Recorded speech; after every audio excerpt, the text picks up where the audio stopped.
বলছেন আমার মুর্শিদ গৌসে জামা যখন আমাকে শোনালেন, দিদি হাজার বললেন না শোনো, চীন থেকে একটি সাধক আমার দরবারে আড়াই ধবে এসেছে। আমি আশ্চর্য হয়ে গেলাম, চিন্তা করছি শুয়ে এটা কি করে সম্ভব হয়? গৌসে জামা, গৌসুল আজম কাকে বলে? আমার হুজুর মুবারক গৌসে রহমাতুল্লাহ বলছেন আমার হযরত গৌসুল আজম খুলনাবী রহমাতুল্লাহ উদয় এক পা আর অস্তে এক পা রেখে বলছেন, এক পা রেখে বলছেন আলিমউদ্দিন চীন থেকে আড়াই কদমে দিল্লি আসা মামুলি ব্যাপার। বুঝে গেল? যার হাত উদয় আর অস্তে। হযরত গৌসে পাক বড় পীর রাদিয়াল্লাহু তাআলা আনহু চুল কাটছেন, চুল কাটাচ্ছেন, নাপিতকে দিয়ে চুল কাটাচ্ছেন। চুল কাটছে নাপিত, হঠাৎ হাতটাকে প্রসারিত করলেন, জেনে গলগল করে পানি আসছে, গলগল করে পানি আসছে হাত দিয়ে। নাপিত খুব কাছে গুছিয়ে বলছে, হুজুর এই আপনি হাত বাড়ালেন, এই মরুভূমির দেশ কোথাও জল নেই, অথচ হাতটা খুব টানলেন, গলগল করে জল গড়িয়ে পড়ছে। এর কারণ জল কোথা থেকে এলো আপনাকে বলতে হবে, এই কথা শুনতে হয় না। উনি বলছেন না বললে আমি আজ আপনাকে স্পর্শ করব না। তো উনি বলছেন শোন, আমার এক সহদাদার জাহাজ নিয়ে জলপথে সদাগরের ব্যবসা করছেন, টাইফনের কমলপুরে আমাকে স্মরণ করেছে। গৌসুল আজম স্মরণ করেছে। আমি হাতখানা প্রসারিত করে কিস্তিতে তার জাহাজকে কিনারায় ভেঙে দিলাম। এর নাম হচ্ছে গৌসুল আজম। না গৌসুল আজম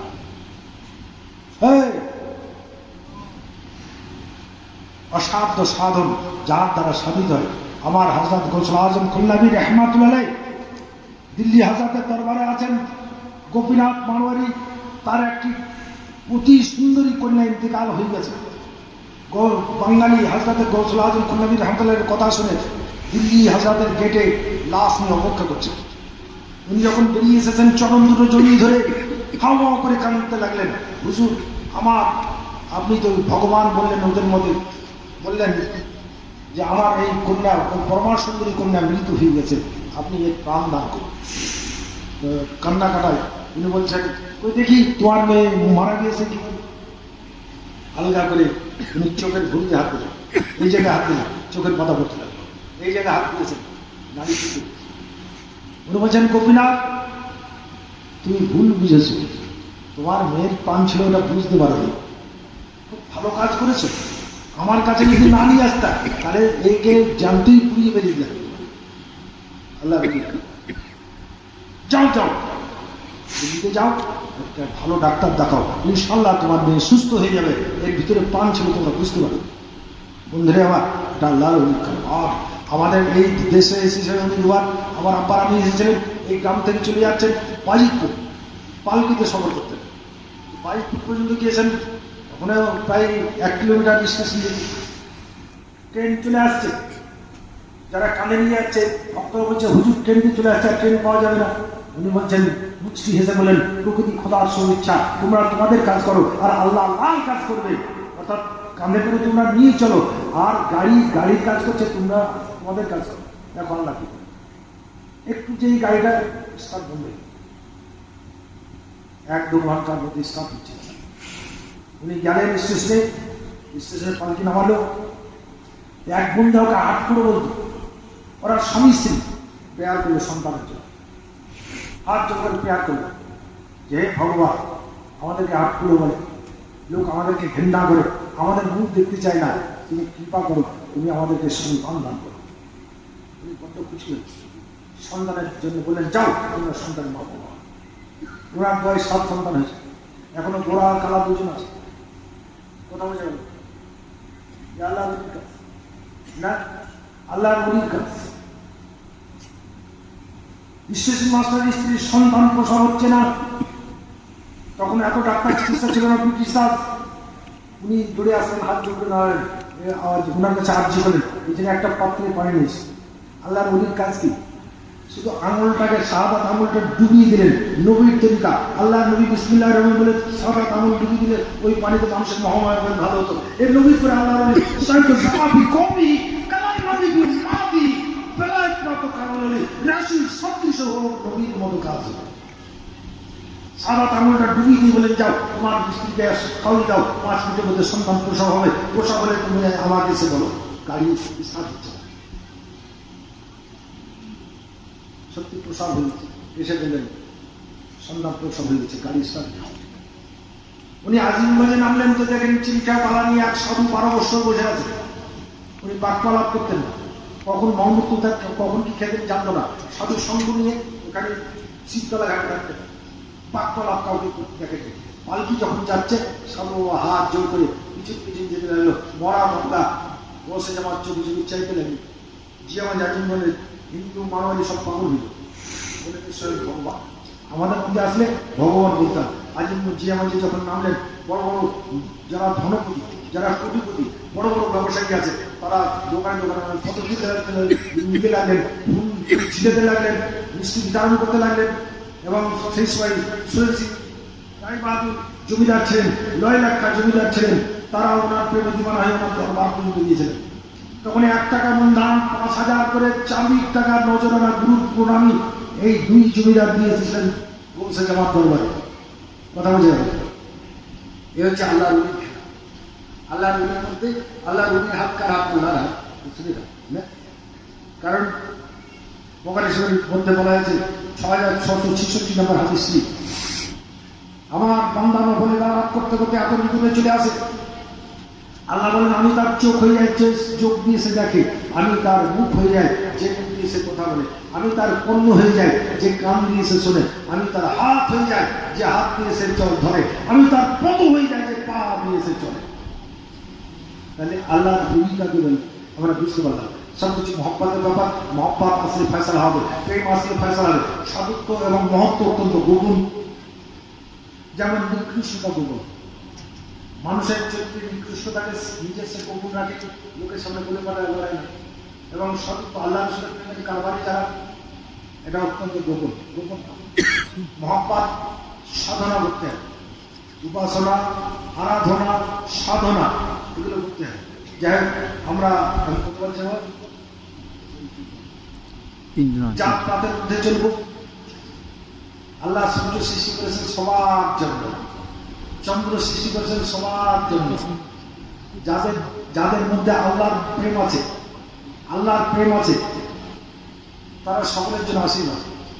আমার হযরত গৌস আজম ইব্রাহিম রহমাতুল্লাহ বলতেন, সিনায় হাত দিয়ে বলতেন আল্লাহর সৃষ্টি মাখলুকাত সমূহ সৃষ্টি একবারে কেঁচো থেকে পিপিলিকা পর্যন্ত সমূহ সৃষ্টি, সমূহ মানব জাতি, সমূহ মানুষ ধর্ম সব কিছু থেকে আমার হৃদয় পবিত্র সৃষ্টি করে হিংসা বিদ্বেষ আমার দিলে নেই, এদিন সম্পূর্ণ মুক্ত। সৃষ্টির হিংসা যে দিলে থাকে না, স্রষ্টার প্রেম ওই দিলে থাকে। আমার দিলে স্রষ্টার প্রেম নাই, তাই প্রেমও নাই, ক্রিয়াও নাই, প্রেমও নাই, অনুভূতিও নাই। ঠিক খায় এই যে স্রষ্টার প্রেম আসবে, আল্লাহ রসুল মদিনাওয়ালার প্রেম আসবে, প্রেমের জোয়ার আসবে। এখনকার যুগে একজন কামিল মুকাম্মিল আল্লাহ রসুল দরকার নবী পর্যন্ত পৌঁছার জন্য। আল্লাহর ঠিকানা হচ্ছে নবী পরে বর্তমান জামানায় প্রাপ্ত কামিল। কারণ আল্লাহ নবীর কাছে পৌঁছাতে গেলে বলি দরকার। নবী তো কেউ জানে না, চিনে না, বোঝে না, বাস্তব। তাহলে আল্লাহর নবীর দরকার, যিনি রসুল পর্যন্ত পৌঁছতে পারেন, যিনি আল্লাহ নবীর সঙ্গে সম্বন্ধ করিয়ে দিতে পারেন না, তিনি হবেন আল্লাহর নবী, নবীর প্রতিনিধি। আমরা জাত পাতের মধ্যে চলবো, মন্নম্য সমুদ্র তৈরি চলবো, দল পাতের মধ্যে চলবো, সত্য বলবো। সত্যবাদীকে আল্লাহ ভালোবাসে, সৎকর্মশীলকে আল্লাহ ভালোবাসে, সদ আচরণকারীকে আল্লাহ ভালোবাসে, যে মানুষের হিত সাধন করে, মানুষের অহিংসাত্মক চিন্তাধারা মনকে মুক্ত রাখে, মানুষের কল্যাণ করে। সৃষ্টিকর্তা যুগে যুগে অবতার পাঠিয়েছেন পৃথিবী বিশ্ব ব্রহ্মাণ্ডে মাখলুকাতে দুনিয়ায় শান্তি আনয়ন করার জন্য। মানুষের মধ্যে জাতপাত বর্ণবসাবের প্রতিকূল পরিবেশকে মুক্ত করে একাকার করে দিয়ে মানবাধিকারকে সুরক্ষিত করে। আল্লাহ নবী অর্ধেক দুনিয়ায় মানবাধিকারকে সুরক্ষিত করে দিয়েছেন। যেখানে কল্যাণ নাই, নাতন নাই, মুচি নাই, বোম নাই, ইহুদি নাই, খ্রিস্টান নাই, অর্ধেক দুনিয়া একাকার হয়ে গেছে। ইহাই হচ্ছে মানব ধর্ম।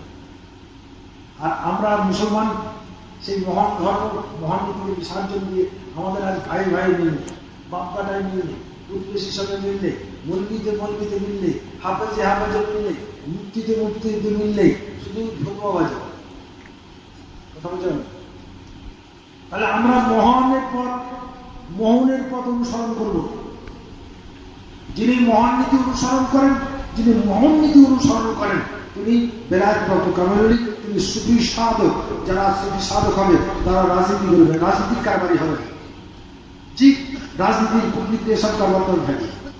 যারা আল্লাহ রসুলের প্রেমের কারবারি, তারা দুনিয়ায় কোনো দলের পিছনে ঘুরবে না। তারা সাধু, তারা সহ্য, তারা মহজ্জ, তারা জাতির জন্য, দেশের জন্য আশীর্বাদ করবেন, দোয়া চাইবেন, দেশের অগ্রগতি করবেন। যারা ভারতের মধ্যে সাধক থাকলে ভারতবাসীর জন্য দোয়া করবেন, তারপরে বিশ্ববাসীর জন্য দোয়া করবেন। ভারতের সমন্বয়ের সমৃদ্ধির কথা তিনি চিন্তা করবেন, আল্লাহ তাআলার প্রেয়ার করবেন। ভারতবাসীর অগ্রগতি, জাতির অগ্রগতি বা ভারতীয় রাজ্যের অগ্রগতি এবং সবকিছু মঙ্গল কামনা করবেন তিনি। তারপরে সারা দুনিয়ার মানব জাতির মঙ্গল কামনা করবেন। তার যখন হাত আল্লাহ তাআলার উঠবে, শত্রু মিত্র সকলের জন্য জাত পাতের উঠতে উঠবে, আল্লাহ মানব জাতিকে ক্ষমা করো, আল্লাহ মানব জাতিকে ক্ষমা করো। আর মানব জাতিকে সৎ পথ, সাধুর পথ, মোহনের পথ দান করো।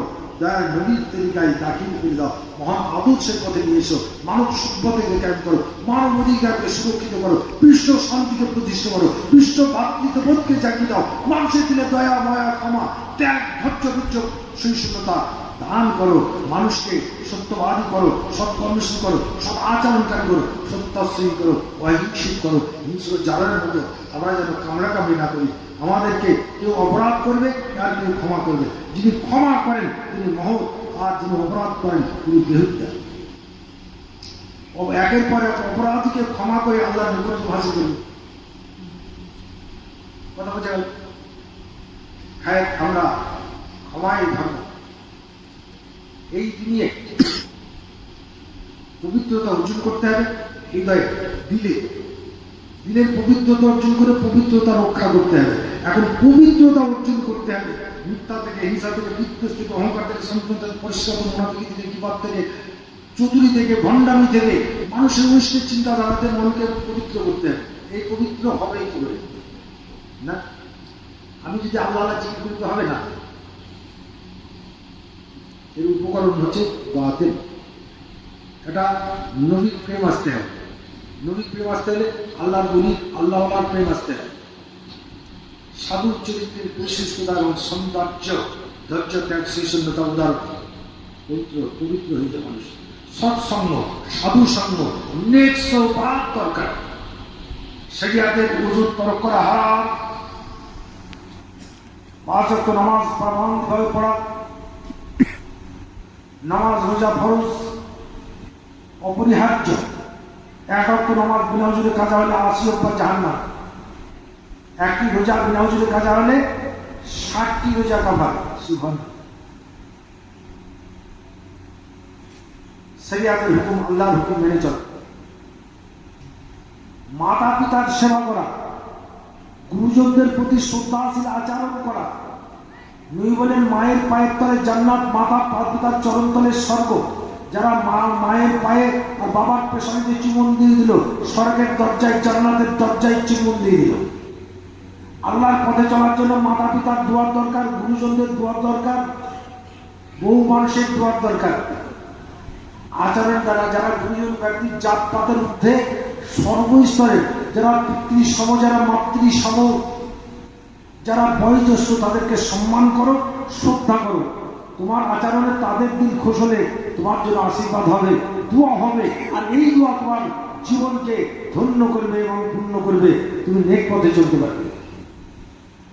তাহলে মাতা পিতার কাছে এত আদর করো, এত আচরণ সুন্দর করো। মায়ের আওয়াজের চেয়ে যেন তোমার আওয়াজ বেশি জোরে না হয়, পিতার আওয়াজের চেয়ে যেন তোমার আওয়াজ বেশি জোরে না হয়। পিতা যে আদেশ করবেন, পিতৃ আদেশ শ্রীধৈর্য, মাতৃ আদেশ শ্রীধৈর্য লঙ্ঘন না করা। মাতা পিতার দিল যেন ঠান্ডা হয় তোমার ব্যবহারে, তোমার আচরণে, তোমার ভাষায়। আল্লাহ দরবারে বলে, আল্লাহ তুমি এত সুসন্তান আমাকে দান করেছো, এই সন্তানের সর্বাঙ্গীন সুন্দর করো। যেমন হযরতে মহাত্মা বাজিদ গোস্বামী রহমাতুল্লাহ উনি বলছেন, আমার মা আল্লাহর ওলি ছিলেন, আমার কাছে পানি চেয়েছেন, যেতে দেরি হয়েছে, মা ঘুমিয়ে গেছে। আর আমি মহাত্মা বাজিদ গোস্বামী পানির গ্লাস নিয়ে মার শিরদেশে দণ্ডমান অবস্থায় রইলাম। মা হয়তো এই মুহূর্তে জাগবে, কখন পানি চাইবে আর তখন পানিটা দেবো। আর আমি যদি ঘুমিয়ে যাই, মার পানির প্রয়োজন, এমনি তো ব্যাধি হয়ে গেছে, আসতে দেরি হয়েছে, মা ঘুমিয়ে গেছে। আমার থেকে কখন পানি চাইবে, যদি আমি না দিতে পারি, মা তো নারাজ হবে, আর মা নারাজ হয়ে যাবে, আমার জীবনটা বাদ হয়ে যাবে। কর্তব্যপরায়ণ, মহাসাধক, মহাতাপস মহাত্মা বাজিদ গোস্বামী রহমাতুল্লাহ পানির গ্লাস ধরে দাঁড়িয়ে আছেন। শীতের রাত্রি, হজের রক্ত হয়েছে, মা চেয়ে দেখেন সন্তান দাঁড়িয়ে আছেন, এক সন্তান, আল্লাহ সন্তান দাঁড়িয়ে আছে। মা এই যে পানি বলছেন, পানি যখন ছাড়াবেন, গ্লাসটা তো শীতে জমি গেছে, ছাড়ছে না। তো বলছেন, তুমি কত সময় দাঁড়িয়ে আছো? না, প্রথম রাত্রে মা তুমি যখন পানি চেয়েছ, আমি পানি নিয়ে হাজির হয়েছি, আসা মাত্র তুমি ঘুমিয়ে গেছো। আমি ব্যাধি ভয়ে কাটি, তোমার ঘুম আমি ভাঙাইনি, আমি দাঁড়িয়ে আছি কর্তব্য পালন করার জন্য। কথা বলছে হযরত মহাত্মা বাজিদ গোস্বামী রহমাতুল্লাহ মা যা হজের নামাজ পড়ে আল্লাহ তাআলার হাত তুলে দিয়ে বলছেন, আল্লাহ আমি খুশি হয়েছি আমার সম্মানের উপরে, আমার দিল আজ ঠান্ডা হয়ে গেছে, আমি অন্তঃস্থান হতে তোমার দরবারে আচরণ পেতে আমি ভিক্ষা চাইছি। আমার বাজিদের জীবন উলিদের সুলতান বানিয়ে দাও, বাজিদ গোস্বামীকে জামানার সেরা উলি বানিয়ে দাও, সুলতান আরিফিন বানিয়ে দাও। আল্লাহ মার দোয়া কবুল করলেন। বিখ্যাত আল্লাহ উলি কার নাম? বন্ধুরা আমার, মহাত্মা বাজিদ গোস্বামী রহমাতুল্লাহ বসে আছেন মিশর থেকে। অনেক যুবক সাধক, তখনকার চর্চা এমনই ছিল, শিশুবেলায় বলি আল্লাহ দরবারে গিয়ে পাঠ গ্রহণ করে মারিফাত করেন, আধ্যাত্মিক চর্চা করতেন, চর্চা ছিল। এই চর্চাটাকে জ্ঞানন্দ দ্বারা মিটিয়ে দিতে চায়। আর সঠিক আল্লাহর ওলিও পাওয়া মুশকিল। কে তাবিজ বেচা, কে তেল পড়া বিক্রি করা, কে রাজনৈতিক দল করা, কে ওয়াজ মাহফিলে কন্ট্রাক্ট করা, এইসব। কিন্তু আল্লাহ সন্ধান মিলে না। কথা বোঝে না, মারিফাতের মও বোঝে না, তরিকাতের তও বোঝে না, হকিকতের হওয়া বোঝে না। আর মারিফাত আবার বসতে কোথাও মারিফাতের খুশবু নয়, ও লোকটা অফিসার, ও খলিফা তৈরি করছে, ও পীর মুরিদি কাকে বলে বোঝেই না। তাহলে মানুষ কি করে বুঝতে পারবে সঠিক আর বেঠিক? বুঝতে পারবে। খায়ের মহাত্মা বাজিদ গোস্বামী রহমাতুল্লাহ দরবারে অল্প বয়সী সাধকরা বসে আছে। এক ব্যক্তি এসে বলছে, বাবা মহাত্মা বাজিদ গোস্বামী কোথায়? কাকে বলছে? মহাত্মা বাজিদ গোস্বামী রহমাতুল্লাহ। উনি বলছেন, তাই আমি অনেকদিন থেকে বাজিদকে খুঁজছি, খুঁজে পাই। আমি যদি বলি, আমাকে কেউ যদি বলে আব্দুল কাদেরকে খুঁজছি, কোথায় তো আব্দুল কাদের খুঁজে পাচ্ছি না। আর আমি যদি বলি যে আমি আব্দুল কাদেরকে অনেকদিন থেকে খুঁজছি না, আমি খুঁজে পাচ্ছি না, আপনারা কি ভাবেন? অল্প বয়সী সাধকগুলো কিছু বলতে পারবে না। হযরত জুনুন মিশরী রহমাতুল্লাহ দরবারে গেলেন, সেখানে গিয়ে আর্জি করলেন যে মহাত্মা বাজিদ গোস্বামী রহমাতুল্লাহকে এক ব্যক্তি জিজ্ঞাসা করলো ওনার কথা, উনি নিজেই বলছেন আমি বাজিদকে খুঁজছি, খুঁজে পাচ্ছি না। বুঝুন এর অর্থ কি? উনি বলছেন, শোনো, তিনি নিজেকে মিটিয়ে ফেলেছেন, আল্লাহতে নিজেকে বিলীন করে দিয়েছেন। নিজের অস্তিত্বকে, নিজের ইচ্ছাকে ধ্বংস করে আল্লাহর ইচ্ছাকে ধারণ করেছেন, আল্লাহকে ধারণ করেছেন। এখন দিনের ভিতরে আল্লাহ হাজির নাজির, আল্লাহ মজুদ, শুধু আল্লাহকেই দেখেন। আর বাজিদকে শেষ করে দিয়েছেন, আল্লাহকে বিলীন করে দিয়েছেন। নিজের অস্তিত্বটাকে আল্লাহকে বিলীন করে দিয়েছেন। কে বললেন? হযরত জুনুন মিশরী রহমাতুল্লাহ। তো জুন্নি মিসরি রহমতুল্লাহ এসে একসময় মহাত্মা বাজিদ মুসলিম রহমতুল্লাহ দরবারে আল্লাহ শব্দটা উচ্চারণ করলেন। করার সঙ্গে সঙ্গে মহাত্মা বাজিদ মুসলিমের চেহারা করে এমনই প্রতিক্রিয়া হলো উনি আশ্চর্য হয়ে গেলেন। বলছেন হুজুর গোস্তানি মাফ করুন, আমি আল্লাহ শব্দ উচ্চারণ করলাম, আপনার চেহারা করে এমন প্রতিক্রিয়া প্রতিফলিত হলো যা জগতে আমি কারো এই অবস্থা দেখে নেই। বলছেন এর কারণ কি? তো বলছেন জুন্নি মিসরি কিন্তু অল্প বয়স্ক সাধক, আমি 74 বছর সাধনা করে এই জায়গায় পৌঁছেছি, আমি এই অবস্থাটা যদি বলি তুমি বুঝতে পারবে না। বন্ধুরা আমার, খোদা প্রেমিকের মনের ভাব, খোদা প্রেমিকের মনের অবস্থা, রসুল প্রেমের যেদিন ফানা হয়ে গেছে, রসুল প্রেমের কারবারি যারা, আল্লাহর প্রেমের কারবারি যারা, এসব খবর দুনিয়ার মানুষ বুঝতে পারবে না। আলেম ওলামা মুফতি মুহাদ্দিস বিজ্ঞানী দার্শনিক কেউ এই জায়গায় পৌঁছাতে পারবে না, কারণ অদৃশ্য প্রেম না।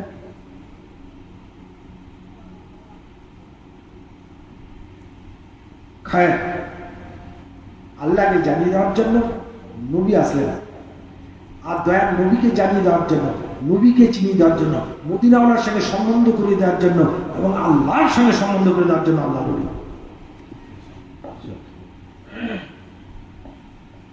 कर तू चाहे असले खबर आई, अगर तू चाहे असले काई बे खबर, कामे लुका खाके हो पा सर बस।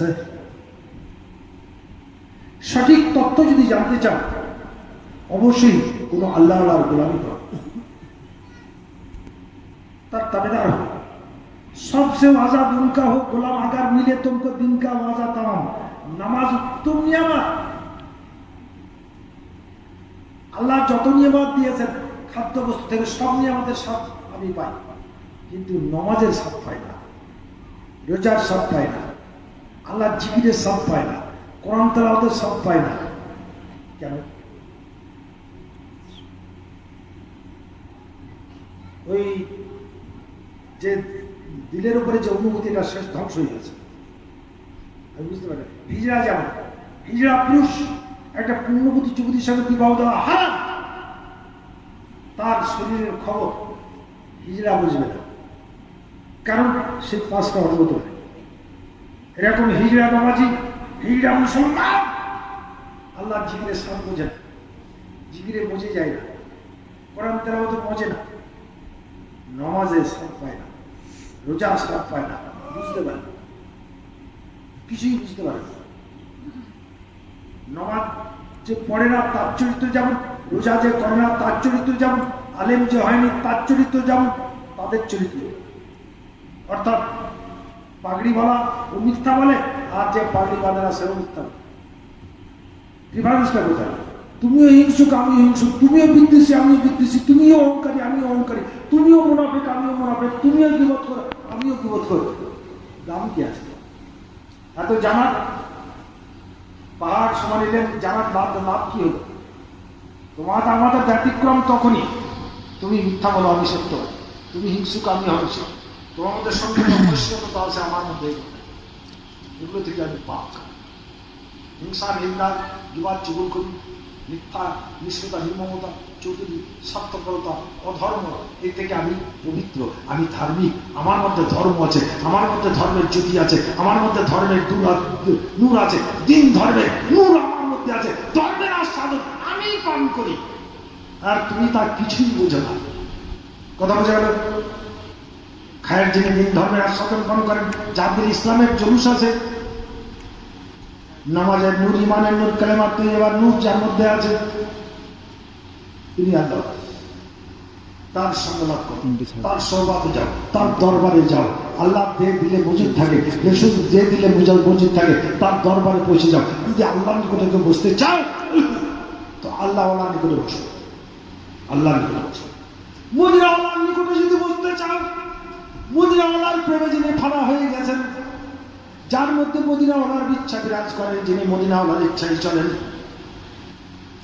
তার নিকটে বসো, তাকে মহব্বত করো, তো মদিনাওয়ালার মহব্বত চলে আসবে।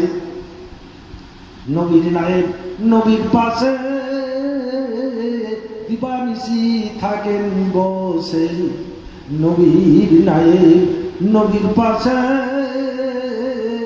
দিবানিশি থাকেন বসে, যত কাম করেছে খোদার আদেশে, ফিরে নবীর ইশারায় পীর যদি কামেল হয় ও মন ভোলারে, পীরের কাছে সবই পাবি পীর যদি কামেল হয়। কোরআন পাক নবীকে বলে, যেজন তোমার পথে চলে সে তোমারই তাকে করে পীর দিলেন পরিচয়, পীর যদি কামেল হয়। আল্লাহ